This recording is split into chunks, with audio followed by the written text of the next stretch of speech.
J'avais cette cassette que j'écoutais en toute avec mon Walkman. Voilà quoi. Youssou Brand, Mbolo. Oh, very nice. Alors c'est un plaisir ñu dalal ci plateau bi respect bro and dalal jàmm. Plaisir partagé. Ça fait plaisir d'être là aussi. Alors il est là avec bien sûr l'association Niofar avec Awa et Penda. Enchantée, bonjour. Enchantée. Merci de nous recevoir. Awa c'est Penda. Ouais. C'est ça. Donc Awa Penda. Penda Awa. Yes. Alors, bienvenue sur le plateau de Bon Week-end. Merci. On est venu pour vous parler de l'association Niofar. Sur le micro, s'il vous plaît, ouais. Qui a un nouveau parrain, on en a déjà un Sénégalais qui s'appelle Ousmane Diaye Compliqué. Ouais. Et donc, Dred Maxime Amar a rejoint la team il y a peu. Il a accepté d'être le nouveau parrain de Niofar. Cool, that's good. Penda? Oui. Alors, vous allez bien? Ça va très bien, merci. Cool. Bienvenue sur le plateau de Bon Week-end. Et depuis quand est-ce que vous avez ces prénoms, Penda et Awa? Ça fait combien d'années que vous êtes au Sénégal? Ça fait 4 ans. Ça fait 4 ans. J'ai vécu un petit peu à Guédiawaye et on m'a renommé comme ça depuis. Et voilà, c'est resté. Et depuis. Pourquoi t'as pas choisi Fama? Penda. Non, c'est la famille. C'est la famille. C'est la famille Penda Sarr. Et c'est Penda qui était artiste là. Mais oui, c'est pour ça. C'est une place de Penda. C'est ça, la place de Penda. Alors, on va parler de tout ça, bien sûr. Association Niofar. Donc, Dred Maxime, qu'est-ce que vous pouvez nous dire sur cette association là? Je dirais d'abord que je suis très honoré de figurer parmi les parrains de l'association. Je salue l'initiative. Depuis qu'ils m'en ont parlé du projet, ils m'ont expliqué le projet et ça m'a touché parce que ça fait partie aussi de mes objectifs. Les objectifs de l'association coïncident aussi avec mes objectifs. Avec mon engagement du point de vue social. Nous sommes des artistes, nous sommes des porteurs de voix. Et il y a des projets que je vois qui sont vraiment importants pour moi et qui sont nécessaires, surtout quand ça concerne la jeunesse. Et donc du coup, voilà, ils m'ont demandé d'être parmi les parrains et j'ai accepté. Et là aujourd'hui, on est là pour parler de cette association, le faire connaître. Ok. Alors, Fama, oui. Ils ont très bien fait. Hein. Je vous félicite et vous remercie parce que c'est un monument, Dred Maxime. Et puis comme Ninka a dit tout à l'heure, peut-être maintenant aussi tout cette musique parce que ouais, j'en profite. C'est avec plaisir. Je fais de la musique donc j'en profite de te à t'entendre yow ci sa ay paroles say lyrics sa ay son li ngay wax di prôné ci association bi hier bu Zeka yónnewee présentation bi donc yéen comme ni nga wax yéen a xaw a bokk tuuti objectif mais mes grands foo nekk lu tax ñu koy gis na mën nañ la suñu Sénégal suñu Sénégal bi ñu seetaan thème d'actualité le maintenant parce que kenn xamul léegi Sénégal fu mu jëm lu bëri ñu ngi kaas lu bëri te suñu gaal oui def na léegi 2 ans, je pense. Ça fait 2 ans, oui. And I think it's time you use your brand aussi. Oui, ça fait 11 ans, je crois. Oui, gis nga donc du coup mu nekk ay yoo xamante ne dañ koy déglu ba tey mu nekk loo xamante ne daf ñuy touché grand lu tax nga gëj ñu nga bàyyi ñu nii ñu ngi kaas yaa ngi lire sa internet yi sa fan jot message waaw léegi non bah tu sais à un moment c'est juste une parenthèse hein non à un moment donné il a fallu que me bouger surtout sur l'international. J'avais aussi d'autres priorités ci sama life vraiment. Après donc du coup j'ai voyagé et ça a duré un bon moment, un petit moment. Donc mais maintenant là je suis de retour. Je suis de retour avec de nouveaux projets. 2020 c'est l'année de la célébration. Sama brother Sam Souley mu ngi célébrer 30 ans de carrière. Moi je suis venu avec mon projet aussi de fêter mes 20 ans de carrière avec de nouvelles vibes, de nouveaux sons, donc avec des séries de concerts. Inch'Allah. Donc, ci projet boobu laa nekk. La Sen TV. Ouais, vraiment, on a fancy. En tout cas, on aimerait bien voir User Brand ou Bolo ou d'autres ñu Awako. En tout cas, on est partant pour un partenariat. La Sen TV avec toi. C'est parfait. Alors, Awa, rapidement, vous intervenez dans quoi dans Niofar? Alors en fait, Niofar, c'est un projet social et environnemental. On est en train de bâtir un écolieu à Boucotte-Diamérin. Et cet écolieu aura vocation à accueillir des stages et des formations gratuites pour les jeunes de la localité, du département, notamment les décrocheurs scolaires, qui est une question assez importante en Casamance. Les Diola. Pourquoi vous n'êtes pas parti chez les Peuls? Non, là, moi je suis passé. Vous partez les Diola et vous prenez un serreur avec vous. Et nous les Peuls dans tout ça. On emmène tout le monde. Et nous les Peuls dans tout ça. Il faut venir. L'association dure depuis combien de temps? Ça existe depuis Elle a 1 an en France et là on a créé l'antenne sénégalaise parce qu'on voulait que ce soit vraiment un projet franco-sénégalais. Donc il y a Niofar Sénégal avec un président sénégalais, un bureau sénégalais. Donc voilà. Là, ça commence. On appelle aux adhésions d'ailleurs. Les gens peuvent se renseigner sur le site internet assoniofar.com. Il y aura toutes les informations. Alors les gens qui veulent adhérer dans Niofar, qu'est-ce qu'ils peuvent apporter ou qu'est-ce qu'ils peuvent apprendre donc, ou même bénéficier de cette association? Donc le projet, c'est un projet donc social environnemental. On est en train de le bâtir. Donc on a besoin de ces adhésions pour crédibiliser le projet, pour faire connaître le projet et pour avoir des gens qui nous soutiennent parce que on est en train de monter en puissance. On est dans de la construction avec cet écolieu et voilà, on a besoin d'avoir du monde derrière nous et de créer vraiment une team et que ce projet puisse s'essaimer dans la Casamance puisqu'on a vraiment cette vocation à former des jeunes. On intervient dans l'orientation professionnelle. On intervient aussi dans la sensibilisation à l'environnement. Donc en fait, il y a des thématiques sociales environnementales actuelles qui touchent tout le monde.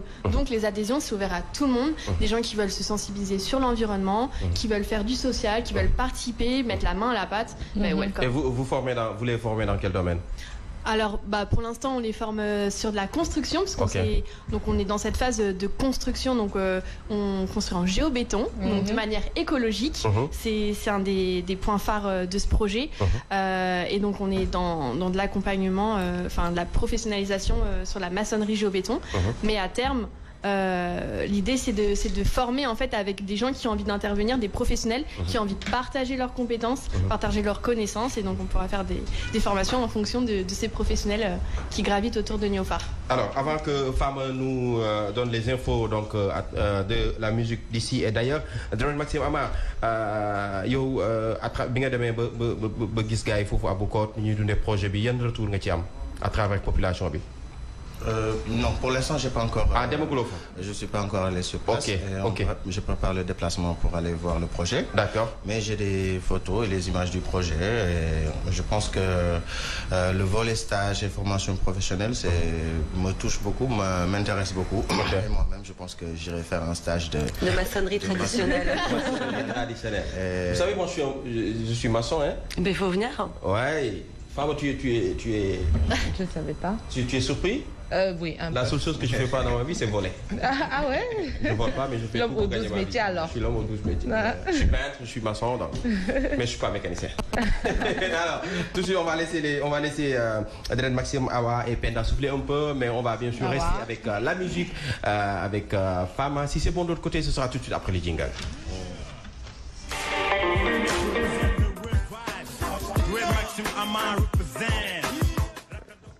Del Youssef Brand. Del Youssef Brand. D'ailleurs, Dread Maxime, su ma xamoon sax damay andi comme coup de cœur boobu nga xam te ne je te laisserai jamais partir. Comme ça, ma mën ko wax ne tu nous as laissé quand même. Hein? Il fallait pas. Il fallait pas vraiment. Mais puisqu'il est revenu. Et puisque tu es de retour, ça fait plaisir. Les informations musicales, là, on le démarre cette fois-ci avec les Grammy Awards qui sera fêté ce dimanche 26 janvier.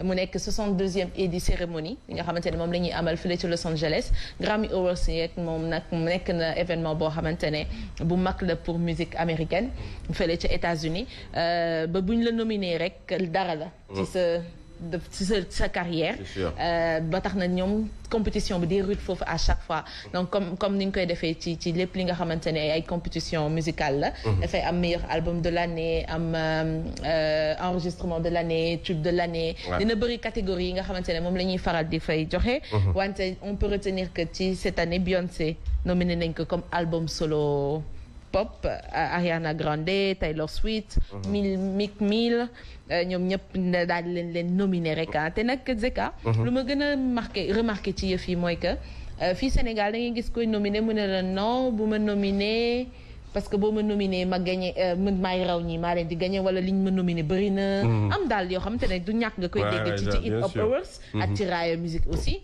donc ñii nga xamante ne ay ñoom Beyoncé ñooñu amatoon ñu ñuy prouvé et pourtant dañ leen di nominé te dañuy gagné ay prix yoo xamante ne dignement lañ koy daal di gagné en tout cas c'est un événement boo xamante ne monde musique dañ koy xaar bu baax a baax parce que dafay am tamit catégorie internationale bi ñuy daal di jël laal fépp Sénégal nag mosu cee bokk waaye Davido da ciy dem Nigéria yeneen dëkk yi ñoom techno ñoo ñëpp dañuy daal di dem mais on espère vraiment que un jour Sénégal dina ci mës a bokk inchallah yow tey bu ñu ouais vraiment moo tax it nañuy def son nañuy liggéey daal mais yow fii ci international bi kan nga xalaat ne que mën na dem tey bu ñu doon choisir parce que jigéen itam ñoom Yemi Alade dañuy dem ak yooyu noonu pour dire vrai. wala ma bàyyi la ñu wax ko ci suuf. nañ ko wax ci suuf après damay bañ gars yi mere ma damay wax léegi ñu xamoon nañ ko. loolu laa xaw a comprendre moo tax dama la bëggoon dugal un petit peu.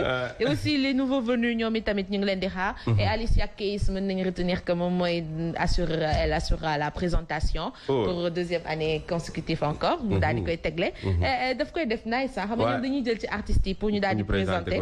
donc moom nag su tee artiste bi war la yéegal war la waxal lu baax franchement dañuy gis elle le fait aisément avec cœur avec la joie c'est son milieu ba pare baax rek moo koy ane ci baax boobu sax la ñuy des Zeka daal di continuer ne que solidarité ci monde musique dafa war a am vraiment c'est important li ma la wax rek Alicia Keys ni muy taggee ay moromu artiste am bu ñuy ñëw li mu leen di waxal wax seen ay parcours mooy daf leen di suivre carrément fii Sénégal Super 7 ñëpp gis nañ ko dafa defoon accident bu metti sax donc accident boobu mi ngi ko toogloo ci chaise roulante ba tey waaye mi ngi koy dund ak nu mu neex ko mu nakari ko mais tey bu gisee ay naataangoom di ko seeti ku ñëw France rek daal di koy woo jaar seeti ko Fata nag moo ko dem seeti ko waxtaan ak moom mu nekk lu ko neex mu daal di koy posté ci compte Instagram am internautes yeeg ñëpp daal di koy partagé waat parce que lu noble la tamit ñu waxaat ne que Omzo Dollar dem na seeti ko moom tamit demoon na ko seeti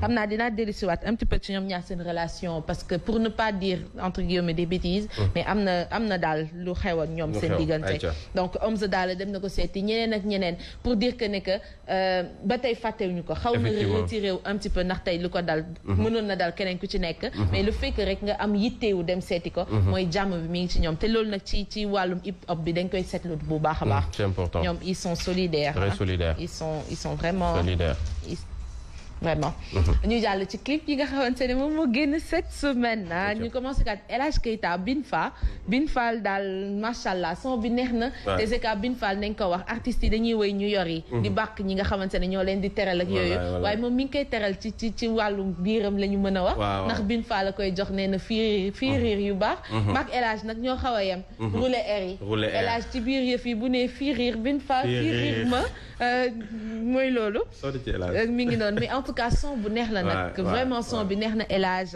rythme bi même si au feeling nga ko daal di defee nekk na loo xamante ne c'est original exactement te it mu rendre hommage brave dame dafa am solo c'est important tey ñi ñoo jarawee daf leen di forger ñii daf leen di mayaat courage daf leen di may job ndax comme li ñuy wax y a pas de sous-métier donc nit buy def dara rawatina jigéen jàppale ko ci encourager ko ci félicitations mon grand El Hadj xam naa Zeka dinañ dem nag ci Bin Fall foog nga yeewu suba teel nag ñu dem dékki ji inchallah ndax temps yi Bin Fall la xew et aussi on a apprécié présence Viviane daf ko ci tudd nii wooy mais ci clip bi ñëw na bokk ci et tout donc nekk na souplesse am lay wane baaxam at woyofteem donc ñu ngi ko ciy jaajëfal bu baax a baax moom it maa ngi ci weewu béy.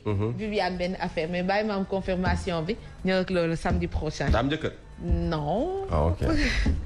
loolu nga baat da ngay. Sam yàlla ko naboon. Sam yàlla ko déedéet Sam bañ na. Sam nee na non en tout cas dinañ ci dellu si waat. Sam ñu dem ba Gambie nga wax ma soxla ñëw fi ngay rasu. les Mabo ñoom nga xamante ne ci mbëggeel rek la ñuy daal di dox. dañu woote li nga xamante ne moom mooy ce 14 février. incha allah fële ca Grand Théâtre. génne nañu son bu bees buy accompagner lancer événement boobu noonu. mu ni waa li neexul. li neex nag bëri na. li neex moom ñoom it lim nañ seen lu neex. xam naa ñu nit ñëpp dinañ wéy lim suñuy lu neex nee nañ waa li neexul.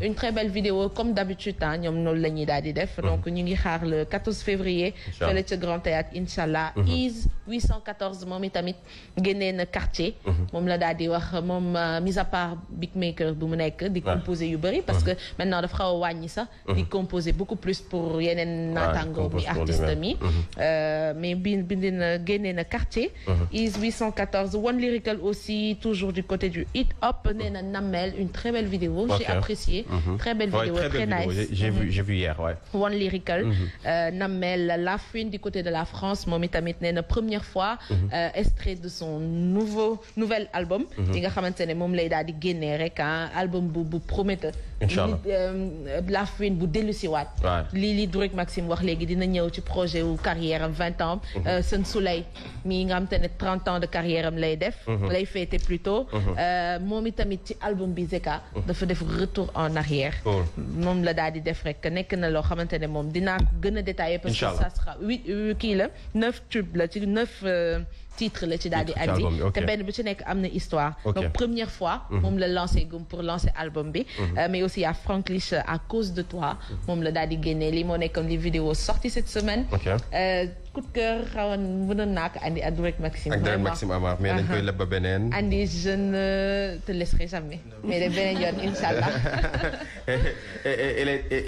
elle aime tellement les chansons d'amour cette fille là ba pare Drake vraiment machallah un grand parolier bul sa plume moom machallah on a aimé on a dansé on a apprécié Drake Maxime Amar comme je disais those days yor suñu cassette di ko déglu les gens se retrouvent dans tes chansons merci beaucoup l'enfant chéri de Mont-Rolland en tout cas ça a été un plaisir de t'accueillir sur le plateau de Bon Week-end et puis on espère te revoir très très bientôt pour les 20 ans carrément inchallah you promise yeah I promise inchallah alors Penda oui. Merci donc et bon courage pour Niofar. Merci beaucoup. Est-ce qu'on peut passer un dernier message? Allez-y. Oui, on a besoin en fait, on fait de la levée de fonds pour arriver au bout des travaux de Niofar, donc on a besoin des entreprises.